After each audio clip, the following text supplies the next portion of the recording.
Welcome to next exam. आज है 28 मार्च 2024 और 28 मार्च 2024 से करंट अफेयर्स के जितने भी इंपॉर्टेंट क्वेश्चन बन सकते हैं सारे हम इस वीडियो में डिस्कस करेंगे और हर क्वेश्चन से रिलेटेड इंपॉर्टेंट फैक्ट भी मैं आपको बताऊंगा। तो आप पूरा वीडियो बहुत ध्यान से देखिए।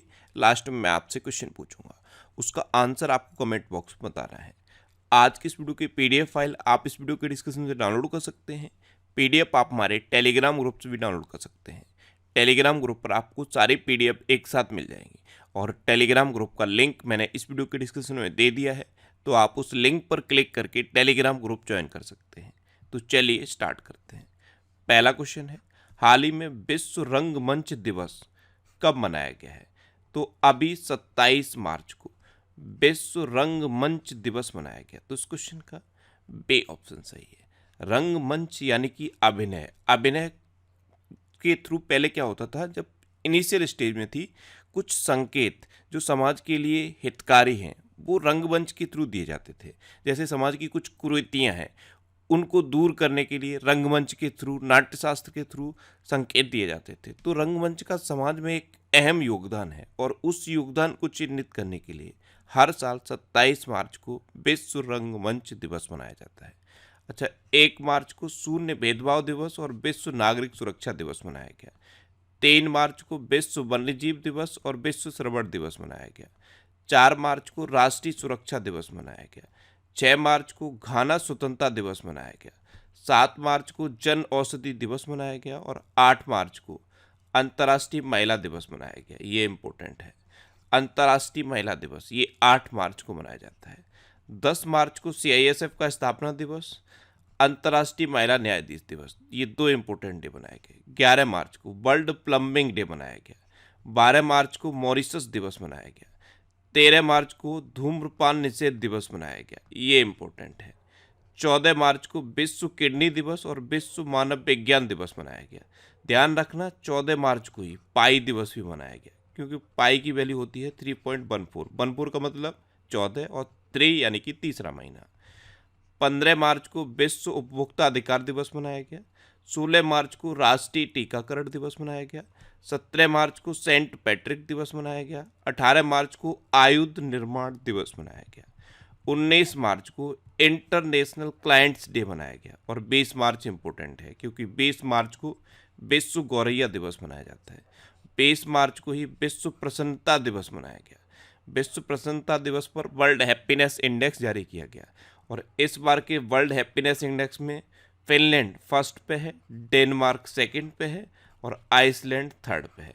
अच्छा, अपना देश भारत 126वें नंबर पे है। ये बार बार मैं इसलिए रिवाइज करा रहा हूँ कि ये आपको याद हो जाए। अच्छा, विश्व गौरैया दिवस 20 मार्च को मनाया जाता है। यहाँ से आप लिंक कर सकते हो कि गौरैया हमेशा खुश रहती है, तो खुश यानी कि विश्व प्रसन्नता दिवस भी 20 मार्च को मनाया जाता है। ये कुछ फनी ट्रिक होती हैं जिनको आप अपने माइंड में बना सकते हो और ये आपको कुछ चीज़ों को हमेशा के लिए याद रखती हैं। अच्छा, 20 मार्च को विश्व मौखिक स्वास्थ्य दिवस भी मनाया गया। 21 मार्च को विश्व कविता दिवस और विश्व वानिकी दिवस मनाया गया। 22 मार्च इंपॉर्टेंट है। 22 मार्च को विश्व जल दिवस मनाया गया। विश्व जल दिवस ये हर साल 22 मार्च को मनाया जाता है और बिहार का स्थापना दिवस भी 22 मार्च को मनाया जाता है। अच्छा, यहाँ पे देखो, इसे भी फनी ट्रिक के थ्रू आप याद कर सकते हो। कोसी नदी बिहार में बहती है और कोसी नदी को बिहार का शोक भी कहते हैं। और कोसी नदी में क्या है, जब जल की बहुतायत हो जाती है तो बाढ़ आ जाती है और इसीलिए उसे बिहार का शोक भी कहते हैं। तो जल जल आया ना कोसी नदी में, जल, ये विश्व जल दिवस ये 22 मार्च को और जल की वजह से कोसी नदी आई और कोसी नदी की वजह से बिहार माइंड में आया, तो बिहार का स्थापना दिवस ये भी 22 मार्च को। इस तरह आप लिंक कर सकते हो, कुछ स्टोरी अपने माइंड में क्रिएट कर सकते हो जिससे कि ये चीज़ें आपको याद रहें। लेकिन ध्यान रखना 22 मार्च इंपॉर्टेंट है। 23 मार्च भी इंपॉर्टेंट है। 23 मार्च को विश्व मौसम विज्ञान दिवस मनाया गया और इस बार इसकी थीम थी at the front line of climate action. 23 मार्च को ही शहीद दिवस मनाया गया और मैंने आपको बताया कि शहीद दिवस साल में 2 बार मनाया जाता है। एक 23 जनवरी को मनाया जाता है जब महात्मा गांधी जी की शहादत हुई, और एक 23 मार्च को मनाया जाता है। इस दिन भगत सिंह, सुखदेव और राजगुरु को फांसी दी गई। अच्छा, सत्य के अधिकार के लिए अंतर्राष्ट्रीय दिवस भी 23 मार्च को मनाया गया। 24 मार्च को विश्व क्षय रोग दिवस मनाया गया और इस बार के विश्व क्षय रोग दिवस की थीम क्या थी? Weekend and TV. 25 मार्च को गुलामी के शिकार लोगों की याद में अंतर्राष्ट्रीय दिवस मनाया गया और 26 मार्च को पर्पल डे ऑफ एपिलेप्सी मनाया गया। तो मार्च में अब तक इतने इंपॉर्टेंट डे मनाए गए हैं। अच्छा, मैं आपको बताऊं मार्च में कौन कौन से सबसे ज़्यादा इंपॉर्टेंट है। पहले तो सबसे ज़्यादा इंपॉर्टेंट है 8 मार्च। 8 मार्च ये इम्पोर्टेंट है। क्यों इम्पोर्टेंट है? क्योंकि 8 मार्च को अंतर्राष्ट्रीय महिला दिवस मनाया जाता है। 8 मार्च के बाद 13 मार्च इम्पोर्टेंट है, ये धूम्रपान निषेध दिवस है। 13 मार्च के बाद 20 मार्च इम्पोर्टेंट है, इस दिन विश्व गौरैया दिवस और विश्व प्रसन्नता दिवस मनाया जाता है। और 20 मार्च के बाद 22 मार्च और 23 मार्च ये इम्पोर्टेंट है। 22 मार्च को मैंने आपको बताया विश्व जल दिवस और बिहार का स्थापना दिवस मनाया गया। 23 मार्च को शहीद दिवस मनाया जाता है, इसलिए इम्पोर्टेंट है। तो ये ज़्यादा इम्पोर्टेंट है। इस तरह आप माइंड में समराइज कर लिया करो। अच्छा, कल कुछ स्टूडेंट ने कमेंट किए थे कि सर पूरे वीडियो बनाने के बाद लास्ट में आप रिवीजन भी करा दिया करो। तो आज की इस वीडियो में मैं आपको रिवीजन कराऊंगा। अगर आपको अच्छा लगे तो कमेंट में बताना कि इसे कंटिन्यू करो, और अगर आपको लगे कि ये नहीं कराना चाहिए तो आप बिल्कुल विदाउट एनी हेजिटेशन कमेंट में बताना कि इसे आप बंद कर दो। आज की वीडियो में पहली बार रिवाइज कराऊंगा, अगर अच्छा लगे तो कमेंट में बताना जरूर। नेक्स्ट क्वेश्चन है, हाल ही में अभय ठाकुर किस देश में भारत के राजदूत नियुक्त हुए हैं? तो ये जो अभय ठाकुर है ना, ये एक आईएफएस अधिकारी है, यानी कि इंडियन फॉरेन सर्विस के 1992 बैच के अधिकारी हैं, और ये म्यांमार में भारत के राजदूत नियुक्त हो गए हैं। तो इस क्वेश्चन का ए ऑप्शन सही है। अच्छा, ये म्यांमार में भारत के राजदूत अपॉइंट हुए हैं। इनसे पहले विनय कुमार रसिया में भारत के एम्बेसडर बने थे। अब ये अभय ठाकुर म्यांमार में भारत के राजदूत बने हैं। तो ये है मैप में म्यांमार। म्यांमार की कैपिटल क्या है? नेपिडो। म्यांमार की करेंसी क्या है? Burmese CAT. एक्चुअल में म्यांमार का पहले नाम बर्मा था, इसलिए इसकी करेंसी को आज भी बर्मिस क्याट कहते हैं। और म्यांमार के प्रेजेंट टाइम पे प्रेसिडेंट कौन है? मिन आंग लेंग। अभी सूरत डायमंड बोर्स का नया अध्यक्ष गोविंद ढोलकिया को नियुक्त किया गया। डिजिटल न्यूज पब्लिशर्स एसोसिएशन का नया अध्यक्ष मरियम मेमन मैथ्यू को चुना गया। भारतीय बैंक संघ के चेयरमैन एम बी राव बने हैं। Federation of Indian exports organisation के नए अध्यक्ष अश्विनी कुमार बने हैं। नए बीएमसी आयुक्त के रूप में भूषण गगरानी को नियुक्त किया गया। इंडियन स्टील एसोसिएशन के अध्यक्ष के रूप में नबेन जिंदल को नियुक्त किया गया। और माइक्रोसॉफ्ट का नया एआई प्रमुख मुस्तफा सुलेमान को नियुक्त किया गया। नेक्स्ट क्वेश्चन है, हाल ही में किसे एनआईए प्रमुख नियुक्त किया गया? एनआईए प्रमुख ये सदानंद दाते नियुक्त हुए हैं। तो इस क्वेश्चन का बी ऑप्शन सही है। महाराष्ट्र कैडर के 1990 बैच के आईपीएस अधिकारी हैं सदानंद दाते, और यही एनआईए प्रमुख नियुक्त हुए हैं। अच्छा, अभी किशोर मकवाना ने एनसीएससी के अध्यक्ष का कार्यभार संभाला। श्री एएस राजीव को सीबीसी में सतर्कता आयोग नियुक्त किया गया। संसद सुरक्षा का प्रमुख अनुराग अग्रवाल को बनाया गया। राष्ट्रीय अनुसूचित जनजाति आयोग का सदस्य आशा लकड़ा को नियुक्त किया गया। और बैंक ऑफ इंडिया का गैर कार्यकारी अध्यक्ष एम.आर. कुमार को नियुक्त किया गया। नेक्स्ट क्वेश्चन है, हाल ही में एवर रेडी के ब्रांड एम्बेसडर कौन बने हैं? तो एवर रेडी के ब्रांड एम्बेसडर बने हैं अभी नीरज चोपड़ा। तो उस क्वेश्चन का सी ऑप्शन सही है। अच्छा, स्लाइस तो आपने कभी ना कभी पी होगी। स्लाइस ने नयन तारा को अपना ब्रांड एम्बेसडर बनाया। स्पीड पेट्रोल के लिए बीपीसीएल ने नीरज चोपड़ा को ब्रांड एम्बेसडर बनाया। चेन्नई सुपर किंग्स ने कैटरीना कैफ को अपना ब्रांड एम्बेसडर बनाया। मसाला ब्रांड केपीजी ने करीना कपूर को अपना ब्रांड एम्बेसडर बनाया। बिस्लरी फोन की कंपनी टेक्नो और हुंडई मोटर इंडिया है, इन तीनों कंपनियों ने दीपिका पादुकोण को अपना ब्रांड एम्बेसडर बनाया। नेक्स्ट क्वेश्चन है, हाल ही में अडानी पोर्ट्स ने 3350 करोड़ रुपए में किस राज्य के गोपालपुर पोर्ट का अधिग्रहण किया? तो जो अडानी पोर्ट्स है इसने 3350 करोड़ रुपए में उड़ीसा के गोपालपुर पोर्ट का अधिग्रहण किया। तो इस क्वेश्चन का बे ऑप्शन सही है। ये भारत के पूर्वी तट पर स्थित एक महत्वपूर्ण बंदरगाह है, इसका अधिग्रहण अब अडानी पोर्ट्स ने कर लिया है। अच्छा, आपको पता है अभी देश भर में लगभग 13 महत्वपूर्ण पोर्ट्स का संचालन अडानी पोर्ट्स कर रहा है। अब ये उड़ीसा में है, तो ये है मैप में उड़ीसा। उड़ीसा की कैपिटल क्या है? भुवनेश्वर। उड़ीसा के चीफ मिनिस्टर कौन है? नवीन पटनायक। और उड़ीसा के गवर्नर कौन है? रघुवर दास। अभी केंद्रीय मंत्री धर्मेंद्र प्रधान ने उड़ीसा के संबलपुर में भारत के पहले स्किल इंडिया सेंटर का उद्घाटन किया। उड़ीसा सरकार ने स्वयं योजना लॉन्च की। उड़ीसा में गुप्तेश्वर वन को जैव विविधता विरासत स्थल घोषित किया गया। और उड़ीसा के रेड आंट चटनी, जिसे स्थानीय भाषा में काई चटनी कहते हैं, इसे जीआई टैग मिला है। अच्छा, उड़ीसा में रसेकुलिया बीच है, गोल्डन बीच है, सुनाबेड़ा वाइल्ड लाइफ सेंचुरी है, कोठागढ़ वाइल्ड लाइफ सेंचुरी है, नलबन वाइल्ड लाइफ सेंचुरी है, बैसीपल्ली वाइल्ड लाइफ सेंचुरी है, गहिर मठ वाइल्ड लाइफ सेंचुरी है और चिल्का लेक है। चिल्का लेक भारत की सबसे बड़ी खारे पानी की लेक है। उड़ीसा में लिंगराज टेम्पल है, कोणार्क टेम्पल है और जगन्नाथ टेम्पल है। नेक्स्ट क्वेश्चन है, हाल ही में लक्ष्मी नारायण सेसु का निधन हुआ है, वे कौन थे? तो लक्ष्मी नारायण सेसु ये एक प्रसिद्ध तमिल अभिनेता थे और अभी इनका निधन हो गया। तो इस क्वेश्चन का ए ऑप्शन सही है, ये थे लक्ष्मी नारायण सेसु। नेक्स्ट क्वेश्चन है, हाल ही में चुनाव आयोग ने चुनाव प्रक्रिया की निगरानी के लिए कौन सा ऐप लॉन्च किया है?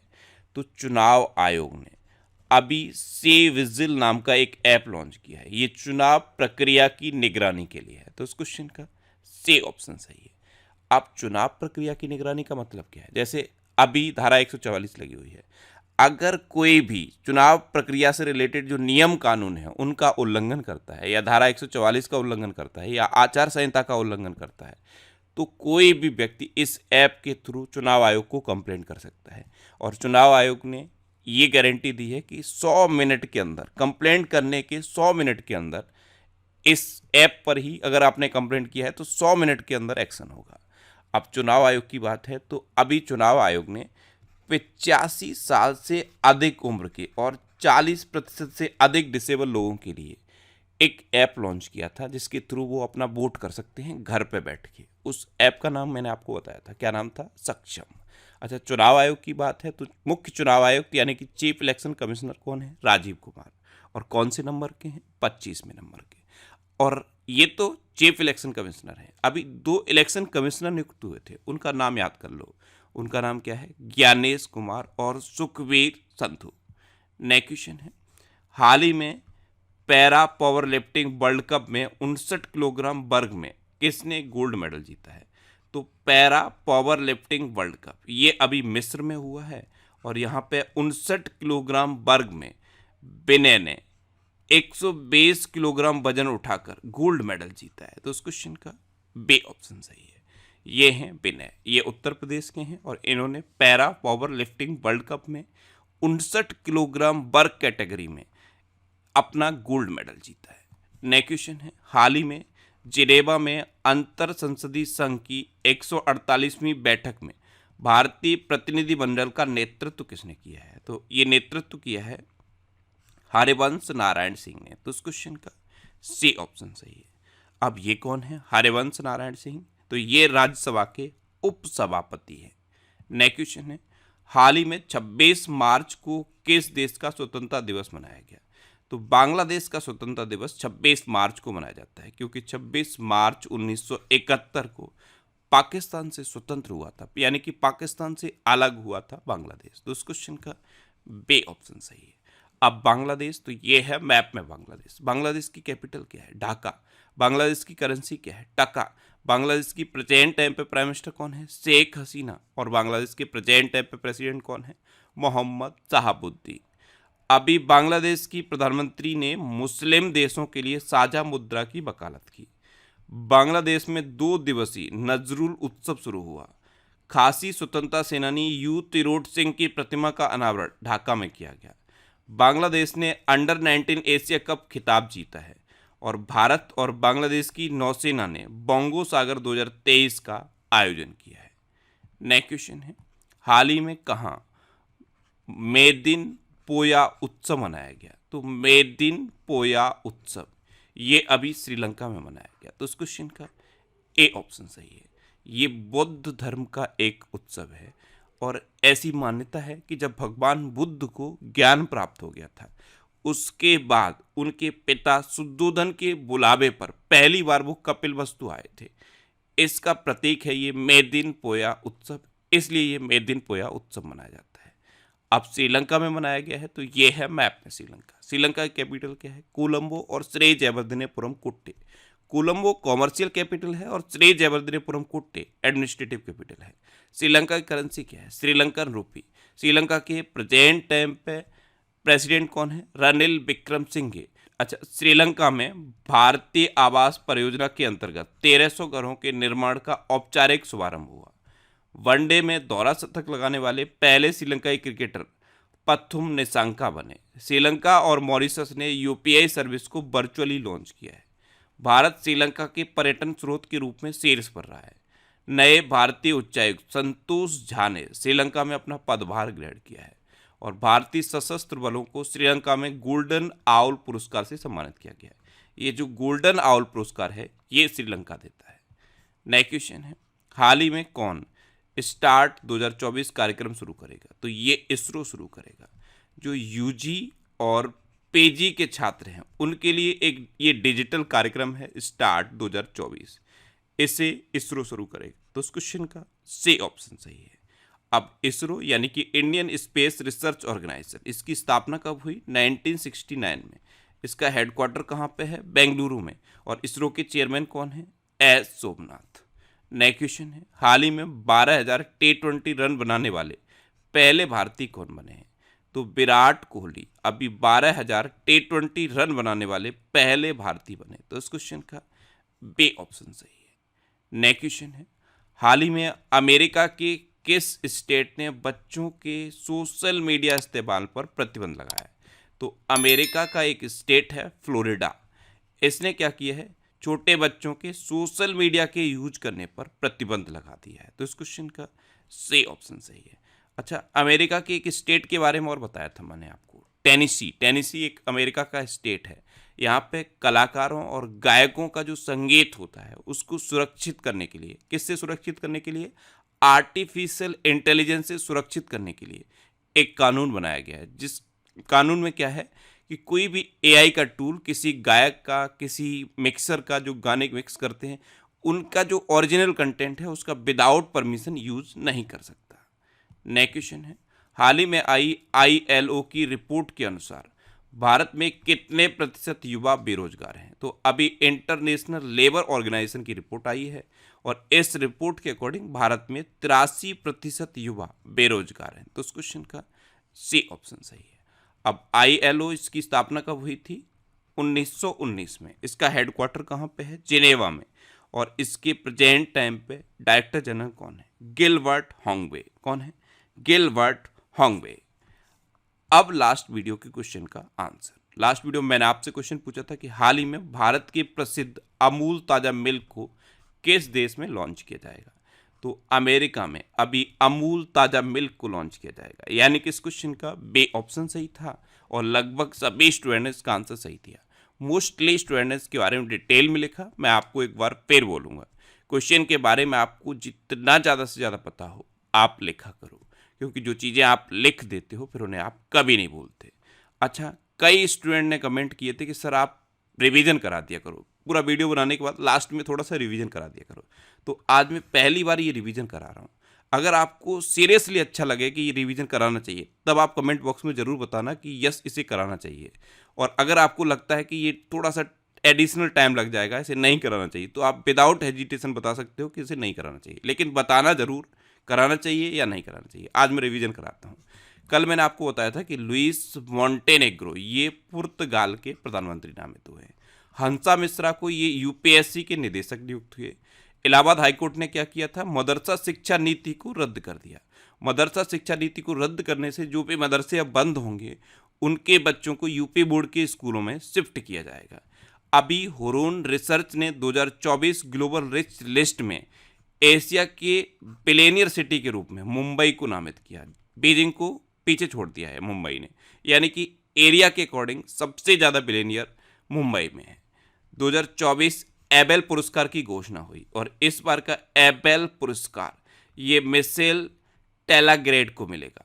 मिशेल टेलाग्रेड ये एक गणितज्ञ हैं और ये जो एबेल पुरस्कार है इसे गणित का नोबल कहते हैं। और ये जो मिशेल टेलाग्रेड हैं ये दुनिया के 27वें व्यक्ति बन गए हैं जिन्हें ये अवार्ड मिलेगा और ये फ्रांस के 5वें व्यक्ति बने हैं।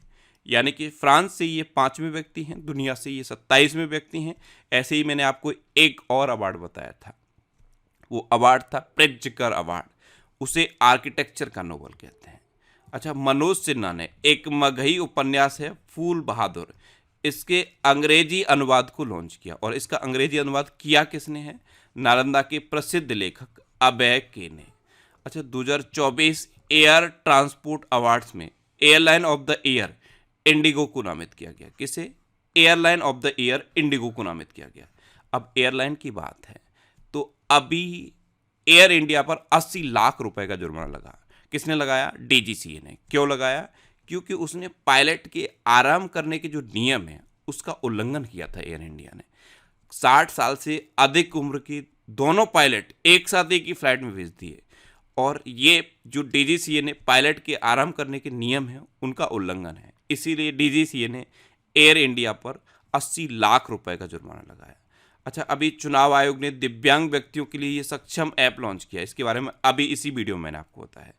ऑस्ट्रेलियन ग्रैंड प्री 2024 ये कार्लोस सैंज ने जीता। वैसे इस बार के ज़्यादातर ग्रैंड प्री मैक्स वर्स्टैपन ने जीते, लेकिन ये जो ऑस्ट्रेलियन ग्रैंड प्री है ये कार्लोस सैंज ने जीता। और कार्लोस सैंज ये किस कंपनी के ड्राइवर हैं? फेरारी के ड्राइवर हैं।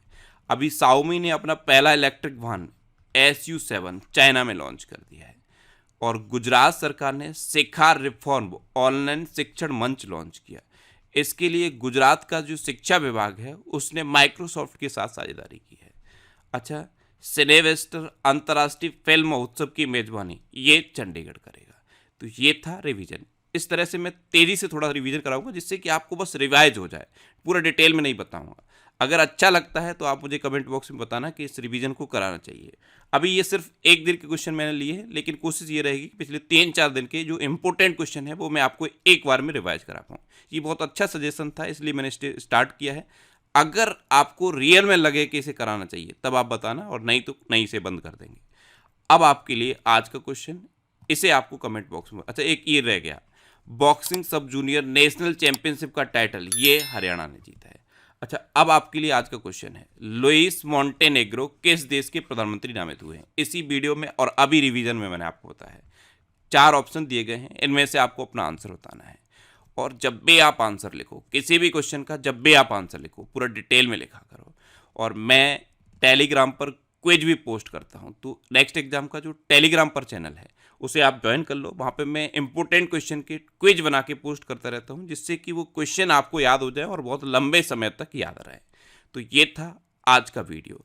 और हाँ, अगर ये वीडियो आपको अच्छा लगता है, हेल्पफुल लगता है, तब आप इसे लाइक और शेयर जरूर किया करो। तो ये था आज का वीडियो। और अगर अभी तक आपने हमारे इस चैनल को सब्सक्राइब नहीं किया है तो इसे आप सब्सक्राइब कर लो। जब भी आप इसे सब्सक्राइब करोगे तो बराबर में एक बेल आइकन बन के आएगा, आप उस बेल आइकन पर जरूर क्लिक करना, जिससे कि आपको सभी वीडियो सबसे पहले मिलती रहे। Thanks for watching.